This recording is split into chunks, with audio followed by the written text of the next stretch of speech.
Good morning everybody, আশা করছি সবাই ভালো আছেন। তো আজকে শুক্রবার 2025 সালের আজকের এই সকালটা খুবই চমৎকার।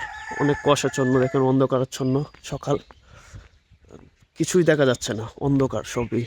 আমার থেকে প্রায় 100 ফুট দূরে কে আছে এটা বোঝা যাচ্ছে না। নেত্রকোনার আজকের এই অবস্থা। তো ভালো লাগছে হাঁটতে, যেহেতু অনেকদিন পরে হাঁটতে বের হয়েছি।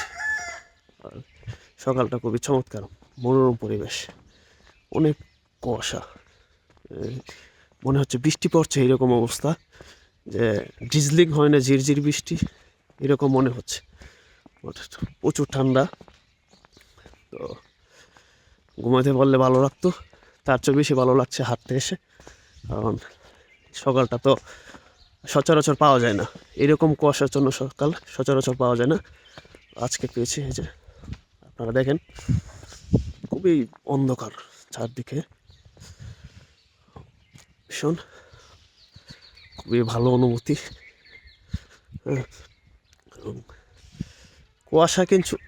কুয়াশা কিন্তু একদিক দিয়ে আমাদের মনকে অনেক রিফ্রেশ করে দেয়। শিশিরগুলো এখানে যে নিচে যে ঘাসগুলো আছে, শিশির পড়ে আছে, চমৎকার লাগছে।